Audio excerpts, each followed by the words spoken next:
राजपालचा cell म्हणजे कमीत कमी किंमत आणि भरपूर व्हरायटी। गेल्या 20 वर्षांची परंपरा असलेल्या राजपाल मध्ये सूटिंग, शर्टिंग, साड्या, जेंट्स, लेडीज, चिल्ड्रन्स वेअरचे भरपूर प्रकार, चादर, बेडशीट्स, ब्लँकेट्स, पिलो कव्हर्स, पडद्याचे कापड असं सर्व काही राजपाल मध्ये। म्हणूनच तर हिची आणि माझी पसंती एकच, राजपाल, हो ना? राजपाल, नवीन नगर रोड, संगमनेर। विश्वसनीय कापडांची अखंड परंपरा। MIMचे राष्ट्रीय अध्यक्ष असदुद्दीन ओवैसी यांची नगरमधील नियोजित सभा अखेर रद्द केली गेली आहे। ही सभा घेऊ नये अशी विनंती पोलिसांकडून केली होती। पोलिसांच्या विनंतीला मान देत ओवैसी यांनी सभा पुढे ढकलल्याचं स्पष्ट केलंय। आज नगरमध्ये संध्याकाळी होणाऱ्या या सभेकडे मोठ्या उत्सुकतेनं पाहिलं जात होतं। मात्र कायदा आणि सुव्यवस्थेच्या पार्श्वभूमीवर पोलीस प्रशासनानं सभेचं आयोजन टाळावाची भूमिका घेतली।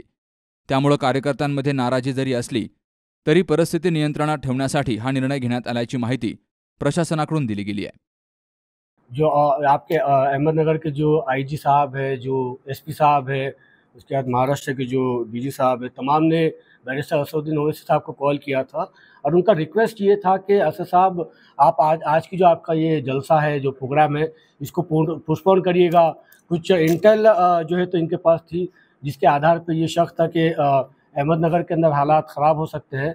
जब असद साहब ने IG साहब की इनकी बात को सुना, असद साहब ने पहले यहाँ की जो हमारी टीम है, जो हमारे डॉक्टर परवेज साहब है, समद साहब है, खालिद साहब, इन तमाम से डिस्कस किया कि आप बताइए क्या आपका मशवरा है। तो इन तमाम ने असद साहब को ये रिवर्ट किया था, ये बात कही थी कि असद साहब अगर ऐसी कोई रिपोर्ट है तो इसके आधार के ऊपर हम आपसे ये रिक्वेस्ट करते हैं कि अगर आपने पुलिस ने अगर आपको रिक्वेस्ट किया है पोस्टपोन करने के लिए, तो हम पुलिस की उस मांग को स्वीकार करते हैं और हम भी नहीं चाहते कि अहमदनगर शहर का वातावरण ख़राब हो। असद साहब ने इनके मशवरे के ऊपर फिर पुलिस से ये कहा कि ठीक है, ऐसा कुछ माहौल है तो मैं आज की हमारी जो प्रोग्राम है इसको पोस्टपोन करता हूँ और अगली डेट हमारे मेंबर्स से डिस्कस करने के बाद जल्द दी जाएगी। लेकिन पुलिस ने ऑलरेडी आपको लेटर दिया था, पुलिस ने हमको परमिशन दिए और असद साहब को कुछ और बात की है। हाँ, ये बात आपके ज़रिए मैं क्लियर कर दूं कि हमारे पास परमिशन लेटर मिलने के बाद भी पुलिस के अहदेदारान ने असद साहब से रिक्वेस्ट किया था कि साहब यहाँ पर ऐसा ऐसा माहौल है और क्योंकि हमारे भी कुछ बच्चे अरेस्ट हुए हैं तो हमारा भी ये फ़र्ज़ है कि हम उन बच्चों को जल्द से जल्द रिहा करें। असद साहब का ये कहना था कि अगर पुलिस नहीं चाहती है और पुलिस की ऐसी कोई रिपोर्ट है तो हम हमारे जलसे को पोस्टपोन करते हैं और जल्द से जल्द एक लीगल टीम बनाई जाए और उस लीगल टीम के ज़रिए जो बच्चे कल अरेस्ट किए गए हैं, मैं आपके ज़रिए से भी ये बात कहना चाहता हूँ कि कल जो हुआ है इसकी पूरी चकोर जो है तो इसकी चौकसी होनी चाहिए। इसके ऊपर एक कमेटी बिठाई जानी चाहिए कि ये ऐसा लगता है कि एक सुनियोजित कल जो हुआ वो प्रोग्राम था। इसके अंदर जो लड़के हमारे पार्टी के थे वो DYSP के साथ खड़े हुए हैं, कोई PI के साथ खड़े हुए हैं, जो माहौल शांत करने की कोशिश कर रहे हैं। ऐसे बच्चों को भी पुलिस ने उठाकर जो तो अरेस्ट किया है, जबकि पुलिस का काम ये था कि भाई आप वीडियोग्राफी देखते और उस वीडियो के अंदर जो हल्ला हुल्ला कर रहे हैं, उनके साथ हम कभी नहीं खड़े रहेंगे, उनका समर्थन हम नहीं करते। मगर जो लड़के शांति से वहाँ पर बैठे थे वो देखने की ज़रूरत है और किसने उन लड़कों को वहाँ पर जमा किया। जब पुलिस स्टेशन के अंदर हमारे जिम्मेदारान चले गए, पुलिस ने FIR कर लिया, FIR के बाद कार्रवाई हो गई, कार्रवाई होने के बाद ये जो रोड के ऊपर हंगामा किया गया, ये करने की ज़रूरत ही नहीं थी साहब। जब पुलिस ने अपनी काम कर लिया तो आप रोड के ऊपर क्यों आए? किसने उन सबको रोड के ऊपर बुलाया? इसकी भी चौकसी होने की ज़रूरत है। मैं डिपार्टमेंट को आपके ज़रिए से, प्रेस के बंधुओं के ज़रिए से ये गुजारिश कर रहा हूँ कि कल जो हादसा हुआ है उसकी चौकसी होनी चाहिए और उसके पीछे कौन है, मेरा खुला आरोप है, उसके पीछे कौन है मास्टरमाइंड, उसको अरेस्ट किया जाना चाहिए। लेकिन एक तरफ पुलिस परमिशन नहीं देती, दूसरी तरफ असद साहब को फोन करके ऐसी कौन सी उन दोनों के बीच में बातचीत हुई है? तो ऐसी कौन सी रिपोर्ट थी? भाई पुलिस का ऐसा कहना था कि भाई कोई गोपनीय अहवाल है, IB की कुछ रिपोर्ट है, उसके आधार के ऊपर उन्होंने असद साहब से बात की होगी और असद साहब ने उनकी मांग को माना है और असद साहब ने प्रोग्राम को पोस्टपोन किया है। इसलिए पोस्टपोन किया है कि हम नहीं चाहते अहमदनगर के अंदर माहौल ख़राब हो। आपको भी ये समझने की ज़रूरत है साहब, कौन जो है तो यहाँ पर बकवास बातें कर रहा है, हाँ, कौन यहाँ पर सद्भावना की बात कर रहा है, कौन अमन बरकरार रखने की बात कर रहा है और कौन जो है तो धर्मों के अंदर तेज निर्माण करने की कोशिश कर रहा है। एक ऐसा व्यक्ति जिसने संविधान की शपथ ली है, वो व्यक्ति खुलेआम जो है तो स्टेज के ऊपर लांडे डांडे बातें करता है। जालना के अंदर सभा के अंदर आकर जो है तो मुसलमानों को अनाप शनाप बकता है। तो थोड़ा सा आपको भी मैं आपके ज़रिए से अहमदनगर ज़िले के और शहर के लोगों से गुजारिश कर रहा हूँ कि समझिए साहब, कौन आपके ज़िले का माहौल ख़राब करना चाह रहा है, और जो शख्स आपके ज़िले का माहौल ख़राब करना चाह रहा है, ऐसे शख्स को जो है तो उसकी औकात, उसकी जगह दिखाने का काम आप लोग को करना चाहिए। हम लोग यहाँ पर खुला सबको जोड़ने की बात करने के लिए आए हैं, सभी धर्मों को, सभी जातियों को, ओबीसी समाज के हो, माली हो, कोली हो, तेली हो, मराठा हो, हमारे एससी समाज के भाई हो, इन तमाम को जोड़ने की बात हम लोग करने के लिए अहमदनगर में आ रहे हैं। और दूसरी तरफ एक शख्स जो है तो खुलेआम जो है तो एक धर्म को टारगेट करता है, तो थोड़ा सा इसके बारे में भी सोचने की जरूरत है साहब। प्रोग्राम कब होगा? जी ओवैसी साहब को कुछ नहीं, ओवैसी साहब को कोई नोटिस नहीं मिली है। हमारे यहाँ के कुछ जिम्मेदारों को नोटिस मिली है, उस नोटिस का भी हम लोग बिल्कुल जवाब देंगे। और हम पुलिस डिपार्टमेंट की सहयोग से काम करना चाहते हैं। हम अहमदनगर के अंदर विकास का काम करना चाहते हैं। कल जिस तरह से प्रोटेस्ट हुआ वो सिर्फ एक मुस्लिम समुदाय का प्रोटेस्ट था, वो ना कि किसी और धर्म और जाति का प्रोटेस्ट था। भाई हम कौन सा गुट आया कि जिसके वजह से एक गुट आक्रामक तौर पे रास्ते पे उतरा, क्यों तो वो पत्थर फेंक हो गए। उसके कुछ वीडियोस भी अभी पुलिस ने सामने लाए। भाई यही तो मैं आपके जरिए से पुलिस डिपार्टमेंट से कह रहा हूँ कि इसकी चौकसी करने की जरूरत है साहब। किसने उन लोगों को वहां पर जमा किया, जबकि हमारी टीम ने पुलिस स्टेशन में बैठ के एफआईआर दाखिल कर दी। मेंबर थे, परवेज साहब थे, इन तमाम ने पुलिस स्टेशन के अंदर बैठे, अंदर साहब थे। जब पुलिस ने कार्रवाई कर दी थी उसके बाद रोड के ऊपर आने की जरूरत नहीं थी। किसने इन सबको रोड के ऊपर जमा किया, इसकी भी चौकसी होने की जरूरत है। किसने पहला पत्थर मारा, किसने हमारे जो है तो पुलिस डिपार्टमेंट लोगों को धक्का दिया, इन तमाम के ऊपर कार्रवाई तो करिए साहब। मगर कार्रवाई के साथ साथ इनका मास्टरमाइंड कौन है, किसने उन लोगों को वहां पर जमा किया, किसने अहमदनगर शहर का वातावरण खराब करने की साजिश की, इसके ऊपर पुलिस डिपार्टमेंट ने एक्शन लेना चाहिए। आपकी सभा हो न हो इसलिए ये सब हो रहा है, ऐसा लगता है? भाई हमारी सभा से डरे हुए इसलिए ये सब षड्यंत्र कर रहे हैं साहब। असद साहब नगर के अंदर नहीं आना, बैरिस्टर असदुद्दीन ओवैसी साहब 3 बार के सांसद रत्न है साहब, सबसे अच्छा स्पीकर है सांसद के अंदर। बैरिस्टर असदुद्दीन ओवैसी साहब वो है जिसने जब मुल्क के ऊपर हमला हुआ तो सिंदूर जो हमारा चलाया गया अभियान, उसकी सबसे ज़्यादा तायद अगर किसी ने की तो वो बैरिस्टर असदुद्दीन ओवैसी साहब थे। मुल्क के अंदर जब पूरा विपक्ष सरकार की आलोचना करने के ऊपर लगा हुआ था, हमारी मिलिट्री की आलोचना करने के ऊपर लगा हुआ था, ऐसे वक्त में बैरिस्टर असदुद्दीन ओवैसी साहब ने ये कहा कि नहीं, जो किया जा रहा है मिलिट्री की तरफ से वो सही है और किया जाना चाहिए। वो बैरिस्टर असदुद्दीन ओवैसी साहब थे जिसने विपक्ष के जरिए, विपक्ष ना होने के बाद भी अपना स्टैंड क्लियर रखा कि नहीं, हमने मुंह तोड़ जवाब पाकिस्तान को देना चाहिए।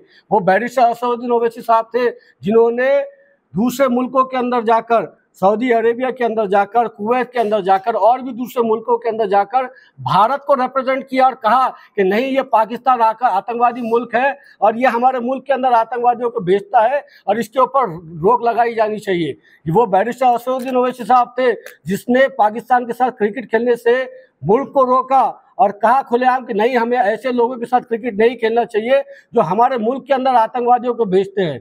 ये स्टैंड हमारा है साहब। सभी धर्मों को, सभी समाजों को, सभी वर्गों के लोगों को एक साथ लेकर आने की कोशिश हम लोग कर रहे हैं।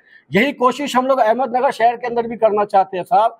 हम लोग सबको इकट्ठा एक जगह पर लेकर आने के लिए और सबका राइट सबको दिलाने के लिए एक कोशिश कर रहे हैं। और दूसरी तरफ यहीं का लोकल का कोई एक लीडर कहता है नहीं, ओवैसीला आणू देणार नाही, पतंगला काटणार। कुछ एनसीपी के कुछ नगर सेवक और कुछ सामाजिक कार्यकर्ता आज एमआईएम में पक्ष प्रवेश करने वाले थे, उसके चलते ही ये कल का सब कुछ राड़ा हुआ, ऐसा ही बताया जा रहा है। भाई कल का जो राड़ा हुआ, इसके ताल्लुक से पुलिस प्रशासन ने इसकी चौकसी करना चाहिए और इसके मास्टरमाइंड को पकड़ना चाहिए। एनसीपी के कौन प्रवेश करने वाले थे वो सब बात की बात है, वो छोड़ दीजिए। ये सारा पक्ष, ये सारा प्रवेश हमारे अहमदनगर की शांति से बढ़कर नहीं है साहब। अहमदनगर शहर के अंदर शांति होना चाहिए, यहाँ पे सबका विकास होना चाहिए, यहाँ पर हिंदू मुस्लिम नहीं होना चाहिए साहब। ये हमारी कोशिश है और यही हमारी जुस्तजू है।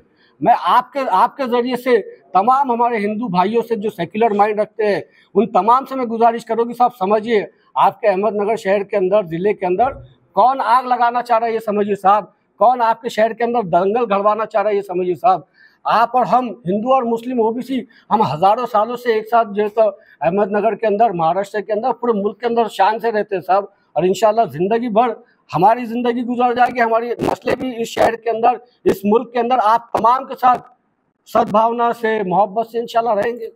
बॅनर लागलेले आहेत नगर शहरात ज्याच्यावरून वाद झाला असं त्यांचं म्हणणं आहे, त्या बॅनरचं आपण समर्थन करतात किंवा काय? भाई किसी भी वजह से माहौल ख़राब हम उसका समर्थन नहीं करते, चाहे वो कुछ भी हो, कोई भी वजह से शहर का वातावरण नहीं खराब होना चाहिए साहब। देखिए शहर का अच्छा वातावरण रहेगा तो हमारे पास बिजनेस आएगा, हमारे पास लोग आएंगे, हर चीज़ अच्छे से अच्छी होगी। अगर इस तरीके का आपका आमदार या लोकल लीडर ऐसी बकवास अगर स्टेज के ऊपर से करेगा तो जो इन्वेस्टर्स आपके नगर में आने वाले हैं वो डरेंगे साहब, जो टूरिस्ट आपके अहमदनगर में आने वाले हैं वो डरेंगे साहब। अगर यहाँ का माहौल अच्छा होगा ना तो टूरिस्ट भी आएंगे, इन्वेस्टर्स भी आएंगे, काम भी अच्छा होगा साहब। हमारी ये कोशिश है। जलसा कब होगा? हमारे जो मेंबर्स हैं ये पुलिस प्रशासन से बात करेंगे, जब माहौल अच्छा लगेगा, सादगार लगेगा, हम तमाम आपस में मशवरा करके एक डेट तय करेंगे और इंशाल्लाह इम्तियाज साहब को और असद साहब को डेट तय करके फिक्स करेंगे। 9 तारीख सांगितली गेलेली आहे. साहेबनी 9 तारीख सांगितली आहे साहेब, पण आमची असं आहे कि पहले थोड़ा सा माहौल शांत होने दीजिए साहब। बैरिस्टर असद साहब आते रहेंगे नगर को, ये पहली बार भी आएंगे और इसके बाद भी 10 बार आएंगे इंशाल्लाह, मगर पहले मेरे शहर का वातावरण अच्छा हो, ये हमारे मेंबर्स की मांग है साहब। तो हम ये चाहते हैं कि मैं पुलिस डिपार्टमेंट से आपके जरिए फिर से एक बात अनुरोध कर रहा साहब, मैं 3 बार बोल दिया, चौथी बार बोल रहा हूँ, एसपी साहब, आईजी साहब, कल जो घटना हुई ना साहब, इसकी आप चौकसी करिए साहब। ये पूरा सुनियोजित था साहब, इसके अंदर ये एकदम ऐसा ऑल ऑफ अ सडन हुआ ऐसा नहीं है, ये कुछ ना कुछ कल रात में ही, एक रात पहले ही साजिश कर दी गई थी, जिसके जरिए सुबह में कुछ तो भी लिख दिया गया, उसके चंद घंटों के बाद जो तो पुलिस ने एफआईआर दाखिल कर दी। अब जब इनको समझ में आ गया कि एफआईआर हो गई, गुना दाखिल हो गया, आरोपी अरेस्ट हो जाएगा, तो फिर इन्होंने इस तरीके की साजिश रची और लोगों को रोड के ऊपर लेकर आए। लोग खुद से रोड के ऊपर नहीं आए साहब, इसके पीछे कोई साजिश है। ये साजिश को आप रोकिए, बेनकाब करिए, आपको खुद समझ में आ जाएगा अहमदनगर शहर के अंदर कौन शांति के अपील कर रहा है और कौन भड़काने की अपील कर रहा है। आपकी कहने का मतलब ये निकल रहा है कि मुस्लिम समाज में ही 2 गुट है कि जो एक के विरुद्ध चल रहे हैं। अरे साहेब ऐसा नहीं साहेब, कुर्दोगला हर जगह रहते, ये कुर्दोगला डाले जाते हैं आपके बीच में, ये कहीं ना कहीं प्लान्ड है, प्री प्लान्ड है कि असद साहब नगर के अंदर नहीं आना। अगर असद साहब नगर को आना है साहब तो शांति रही तो आएंगे, सब एक मोहब्बत के वातावरण में रहेंगे तब आएंगे। असद साहब सिर्फ मुसलमानों के लीडर नहीं है साहब, एससी समाज के भी है, ओबीसी की भी है, मराठा की भी है। जरांगे पाटिल साहब के लिए सबसे बुलंद आवाज़ अगर पार्लियामेंट में किसी ने उठाई थी तो इम्तियाज भाई और असद साहब थे साहब, आपके लीडर नहीं आए थे। जरांगे पाटिल साहब के लिए सबसे ज़्यादा आवाज़ इम्तियाज भाई ने उठाई। हम मराठा समाज को ये पैगाम दे रहे हैं कि हम साहब आपके मुखालिफी नहीं है, हम किसी के मुखालिफी नहीं है, हम महाराष्ट्र के और देश के विकास के लिए हम लोग जो तो प्रयास कर रहे हैं, हम लोग शांति रहे इसके लिए प्रयास कर रहे हैं। इसके लिए हमको 2 कदम पीछे भी आना पड़ा तो कोई मसला नहीं साहब, हम दोनों 10 कदम पीछे जाने तैयार है। बस आपसे गुजारिश ये है, नौजवानों से गुजारिश ये है कि अहमदनगर शहर का, डिस्ट्रिक्ट का वातावरण अच्छा रखिएगा, सबसे मोहब्बत से रहिएगा। हमारी गंगा जमनी जो तहजीब है, जिसमें हम पले बड़े और आज तक यहाँ तक पहुँचे, ये तहजीब जिंदा रहे, इसके लिए मैं भी प्रयत्न करूँगा और आप तमाम को भी प्रयत्न करने की जरूरत है। शुभम पाचरणे, सी न्यूज मराठी, अहिल्यानगर।